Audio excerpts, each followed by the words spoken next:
नमस्कार दोस्तों, स्वागत है आप सभी का यूपीएससी उत्कर्ष में। मेरा नाम है पूजा द्विवेदी। आज 10 दिसंबर 2024 को शक्तिकांत दास, जो कि आरबीआई के गवर्नर हैं, इनका कार्यकाल खत्म हो जाएगा। 11 दिसंबर यानी कि कल से एक नया कार्यकाल शुरू होगा और ये होगा संजय मल्होत्रा जी का, जो कि 1990 बैच के आईएएस ऑफिसर हैं और हाल में ये रेवेन्यू मिनिस्ट्री में सेक्रेटरी की पद इन्होंने संभाल के रखी है। तो इसी के बारे में हम आज चर्चा करेंगे। नियुक्ति कौन करता है आरबीआई गवर्नर की, किस प्रकार से इनका जो हिस्टोरिकल एकेडमिक बैकग्राउंड है इनको किस प्रकार से मदद करेगा, भारत में क्या अच्छे इकोनॉमिस्ट खत्म हो गए हैं, ये पूछा जा रहा है, ये सवाल किया जा रहा है। तो बहुत सारी चीज़ें हैं जो आज हमें पढ़नी है। साथ ही साथ हमें ये देखना है शक्तिकांत दास जी के कार्यकाल में क्या क्या चीज़ें हुई, ये सारी चीज़ें हमें अच्छे से देखनी है, समझनी है। संजय मल्होत्रा जी को अपॉइंट किया गया है नए आरबीआई गवर्नर के रूप में। इन्होंने शक्तिकांत दास जी को रिप्लेस किया है। 10 तारीख यानी कि आज इनका कार्यकाल पूरा हो गया है शक्तिकांत दास जी का, इसीलिए ये अब वापस से नए गवर्नर चुने गए हैं। वैसे तो देखिए 3 साल का टेन्योर रहता है आरबीआई गवर्नर का, पर according to the needs and necessity of time Bharat सरकार ये टाइम बढ़ा भी सकती है। किसी का अगर कार्यकाल 3 साल से अधिक का करना है तो ये भी भारत सरकार कर सकती है, तो ये अच्छी चीज़ है। तो संजय मल्होत्रा जी को अपॉइंट किया गया है। इनका कार्यकाल कल से शुरू होगा यानी कि 11 दिसंबर से शुरू होगा और अगर 2025 में शुरू कर रहे हैं तो माना जा रहा है कि 2028 तक इनका कार्यकाल रहेगा। 1990 के ये आईएएस हैं, 1990 का जो बैच था उसके आईएएस ऑफिसर हैं ये, और ये फिलहाल रेवेन्यू सेक्रेटरी हैं, तो इनको याद रखिएगा, रेवेन्यू सेक्रेटरी की पोजीशन पे हैं ये, ठीक है। इनका बैकग्राउंड काफ़ी अच्छा रहा है when it comes to economics. वैसे तो कोई एक पर्टिकुलर क्राइटेरिया नहीं होता है कि जिसको फुलफिल करेंगे तभी आप गवर्नर बनेंगे, बट हाँ, अगर आपके एकेडमिक्स यानी कि आपका थोड़ा बैकग्राउंड एक्सपीरियंस्ड है तो डेफिनेटली आपको इसमें मदद मिलती है। इनके सामने बहुत सारी चुनौतियां हैं। सबसे बड़ी चुनौतियां मुद्रास्फीति को लेके हैं, यानी कि इन्फ्लेशन को लेके है। इन्फ्लेशन को कैसे गवर्नर कंट्रोल करेंगे, किस प्रकार से इस पर काबू पाएंगे, ये एक बहुत बड़ी चुनौती है, तो ये हम देखेंगे। तो भारत सरकार ने रेवेन्यू सेक्रेटरी संजय मल्होत्रा को रिजर्व बैंक ऑफ इंडिया का नया गवर्नर नियुक्त किया। अगर बात करें सबसे पहले गवर्नर की तो सर ऑसबॉर्न स्मिथ, इनका नाम याद रखिएगा, सर ऑसबॉर्न स्मिथ, ये पहले गवर्नर थे। दूसरी चीज आपको यहाँ पे ये ध्यान रखनी है कि RBI as a body, reserve bank of India, ये प्री कॉलोनियल बॉडी है या प्री इंडिपेंडेंस बॉडी है, यानी कि स्वतंत्रता से पूर्व बनी हुई है। ये 1 अप्रैल 1935 को बनाई गई थी और इसके लिए ये भी जानना आवश्यक है कि ये एक वैधानिक निकाय है। आरबीआई एक वैधानिक निकाय है यानी कि स्टैट्यूटरी बॉडी है। कोई भी बॉडी अगर किसी विधान के थ्रू आती है तो उसे हम स्टैट्यूटरी बॉडी कहते हैं। इसी प्रकार से आरबीआई खुद वैधानिक निकाय है। क्यों? क्योंकि आरबीआई एक्ट 1934 का जब आया था उसी के बाद उसी में बताया गया था कि हमारे पास एक ऐसा बैंक होना चाहिए जो बाकी बैंक्स के लिए बैंक की तरह काम कर सके, जब केंद्र को ज़रूरत हो तो केंद्र की भी सहायता कर सके, ठीक है। इसके अलावा जो दूसरी चीज़ हमें जाननी है कि दूसरे कौन थे आरबीआई गवर्नर। पहले तो ऑसबॉर्न स्मिथ थे, फिर सर जेम्स बैन टेलर थे और सीडी देशमुख साहब थे, जिन्होंने पद संभाला था जब हमें स्वतंत्रता मिल गई थी एज एन आरबीआई गवर्नर। तो जब स्वतंत्रता आ गई तो कौन थे हमारे one of the most prominent RBI governor, CD Smith. इसके बाद 25वें शक्तिकांत दास जी थे, जिनका कार्यकाल 12 दिसंबर 2018 से शुरू हुआ था और काफ़ी लंबा चला। अगर देखें तो 6 साल का इनका कार्यकाल, मतलब एक बार इनका टेन्योर फिर से रिफ्रेश किया गया। जैसे कि मैंने बताया था 3 साल का टेन्योर दिया जाता है, बट अगर ज़रूरत पड़े तो 1 साल टेन्योर और ऐड कर सकते हैं, एक बार टेन्योर और रिफ्रेश कर सकते हैं। तो संजय मल्होत्रा जी हैं, ये 26 हमारे गवर्नर बने हैं, तो इसको याद रखना है। इसके अलावा ये आरबीआई के 26वें गवर्नर होंगे, ये सब मैंने बता दिया है। कैबिनेट में हाल ही में संजय मल्होत्रा जी को अपॉइंटमेंट करने की मंजूरी दी है। नियुक्ति कौन करती है? नियुक्ति भारत सरकार करती है, तो ये याद रखना है क्योंकि क्वेश्चन पूछा जाता है। और आरबीआई जो गवर्नर है ये रिपोर्ट भी अपनी किनको देते हैं? या भारत सरकार को ही देते हैं। ये 12 दिसंबर 2018 को गवर्नर बनाए गए थे शक्तिकांत दास जी। कार्यकाल के बाद में 3 साल के लिए और एक्सटेंड किया गया था। उन्होंने किनकी जगह ली थी? उर्जित पटेल जी की जगह ली थी। तो इनकी शिक्षा ये आईआईटी कानपुर से कंप्यूटर साइंस इंजीनियरिंग इन्होंने की है। फिर उसके बाद पब्लिक पॉलिसी में इन्होंने एमडी किया है। इसके बाद प्रोफेशनली आईएएस ऑफिसर रहे हैं, 33 साल का एक्सपीरियंस है। टैक्स पॉलिसी बनाने में काफ़ी काम किया है, टैक्स रेवेन्यू को बढ़ाने में योगदान है। यानी कि पूछा जाता है ना कि गवर्नमेंट को सबसे ज़्यादा टैक्स कहाँ से मिलता है, तो सबसे ज़्यादा इनकम कहाँ से मिलती है? तो सबसे ज़्यादा इनकम मिलती है बोरोइंग से, यानी कि उधार लेने से सबसे ज़्यादा इनकी इनकम है। उसके बाद दूसरे नंबर पे इनकम टैक्स आता है। इनकम टैक्स से और जीएसटी दोनों में ज़्यादा अंतर नहीं है। जीएसटी और इनकम टैक्स बहुत ही आसपास हैं।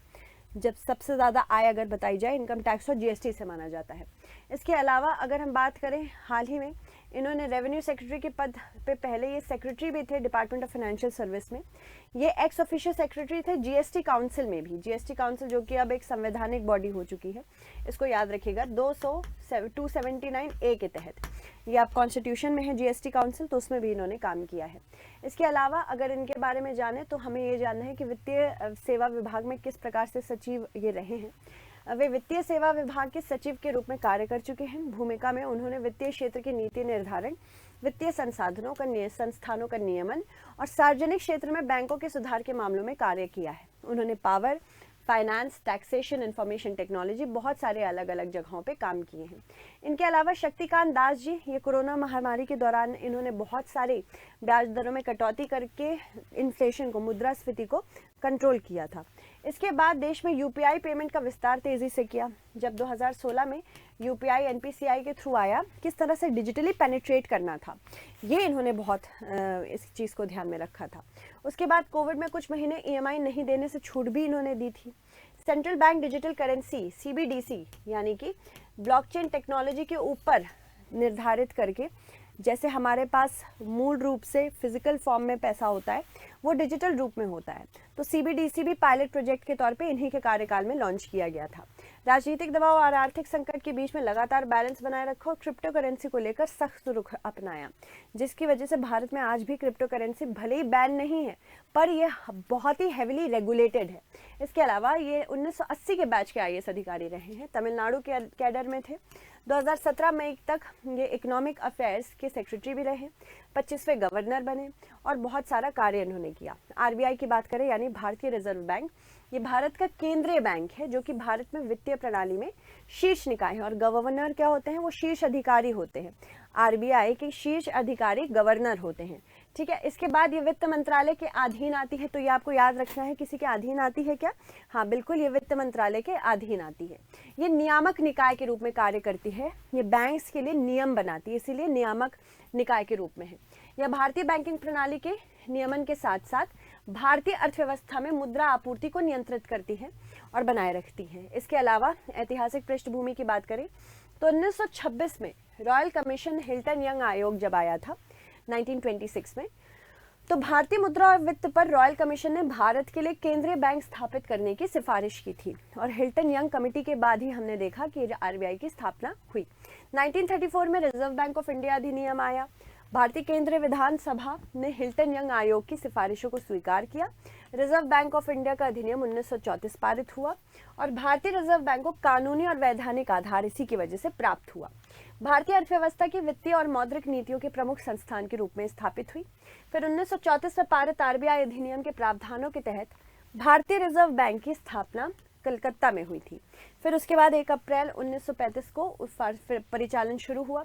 मुख्य रूप से बैंकों का निरीक्षण करना था, देश के वित्तीय संसाधनों का प्रबंधन करना था। 1937 में भारतीय रिजर्व बैंक का मुख्यालय कलकत्ता से मुंबई शिफ्ट हुआ और वर्तमान में आरबीआई का केंद्रीय कार्यकाल मुंबई में स्थित है, जो कि इसे भारतीय वित्तीय प्रणाली का एक अहम केंद्र भी बनाता है। इसके अलावा अगर हम बात करें तो 1949 में भारतीय रिजर्व बैंक को राष्ट्रीयकृत किया गया। इसके पहले आरबीआई निजी प्रणाली में था। राष्ट्रीयकरण के बाद आरबीआई भारत सरकार के नियंत्रण में आ गया और अब भारतीय अर्थव्यवस्था के लिए सार्वजनिक हित में काम करना इसका उद्देश्य है। आरबीआई गवर्नर भारत सरकार द्वारा नियुक्त किए जाते हैं। ये शीर्ष अधिकारी होते हैं बैंक के। आरबीआई की भूमिका बहुत सारे हैं, जैसे कि कीमतों को स्थिर रखना, मुद्रास्फीति को बरकरार रखना, यानी कि मुद्रास्फीति बहुत ज़्यादा भी ना हो, बहुत कम भी ना हो। मॉनेटरी पॉलिसी कमेटी 2016 में इसीलिए बनाई गई थी कि मुद्रास्फीति को एक कंफर्टेबल 2 to 6% की रेंज में रखना ही है, यानी 4% मेजरली टारगेट किया जाता है। वित्तीय संस्थानों की देखरेख करना इसके अंतर्गत है। आरबीआई गवर्नर पहले भारतीय सिविल सेवा के सदस्य हुआ करते थे, जैसे कि सीडी देशमुख साहब और बंगाल रामाराव। फिर भी स्नातक डिग्री, स्नातकोत्तर डिग्री, चार्टर्ड अकाउंटेंट वाला कोई भी व्यक्ति आरबीआई का गवर्नर बन सकता था। अंतर्राष्ट्रीय मुद्रा कोष में और विश्व बैंक में अगर कोई एक्सपीरियंस है या किसी बैंक का अध्यक्ष हो वह व्यक्ति या महाप्रबंधक हो, अच्छी प्रतिष्ठा वाला हो इकोनॉमिक सेंसेस में, तो बिल्कुल इनको आरबीआई का गवर्नर नियुक्त किया जा सकता है। वित्त मंत्रालय कार्यालय से संबंधित हो। हालांकि यह ध्यान में रखना महत्वपूर्ण है कि उम्मीदवार संसद या फिर राज्य में विधानमंडल का सदस्य नहीं हो सकता, तो ये जरूरी है। ना ही लाभ के लिए कोई अन्य पद धारण हो उसके पास। इसके अलावा आरबीआई गवर्नर का कार्यकाल 3 साल का होता है, जिसको जरूरत पड़ने पर बढ़ाया जा सकता है। यदि राष्ट्रपति राज्यपाल को उनके पद से हटाने का निर्णय लेते हैं, यदि गवर्नर इस्तीफा देने का निर्णय लेता है या अपना इस्तीफा राष्ट्रपति को सौंप देता है, तभी उन्हें पद से हटाया जा सकता है। भारतीय रिजर्व बैंक के प्रमुख के रूप में गवर्नर की भूमिका बहुत महत्वपूर्ण और व्यापक होती है। इसके अलावा ये देश के वित्तीय और मौद्रिक नीति, मुद्रा आपूर्ति, वित्तीय स्थिरता और आर्थिक सुधारों को भी सक्रिय रूप से इसमें भागीदारी निभाते हैं। आरबीआई गवर्नर देश में मौद्रिक स्थिरता बनाने के लिए जिम्मेदार होते हैं। इसीलिए मौद्रिक नीति समिति बनाई जाती है, जिसको 2016 में बनाया गया और ये आरबीआई एक्ट के तहत ही आई है। तो ये भी एक वैधानिक निकाय है। ये ब्याज दर जैसे कि repo rate, reverse repo rate को तय करती है, ताकि मुद्रास्फीति को नियंत्रित किया जा सके और आर्थिक विकास को प्रोत्साहित किया जा सके। साथ ही साथ आरबीआई गवर्नर को भारत के नए विदेशी और निजी बैंकों के लिए लाइसेंस जारी करने का भी अधिकार दिया जाता है। यानी कि बाहर से अगर कोई बैंक आके यहाँ पे कार्य करना चाहता है, तो उसमें भी उनको किसी भी प्रकार की सहायता अगर देना चाहे तो आरबीआई गवर्नर कर सकता है। ऋण और बचत खातों पर ब्याज का नियंत्रण हो। गवर्नर के पास ऋण और बचत खातों पर ब्याज दरों को नियंत्रित करने का अधिकार होता है। इसके अलावा वित्तीय प्रणाली का विनियमन करना, देखरेख करने के साथ साथ बाह्य व्यापार और विदेशी मुद्रा का प्रबंधन करना भी होता है। मुद्रा आपूर्ति की निगरानी भी उन्हीं के हाथ में होती है। प्राथमिक सहायक बैंक होते हैं और जिन पर्यवेक्षक होते हैं उनका भी ध्यान यही रखते हैं। चलिए अब क्वेश्चन देखते हैं। भारतीय रिजर्व बैंक के संदर्भ में निम्न कथनों पर विचार करें।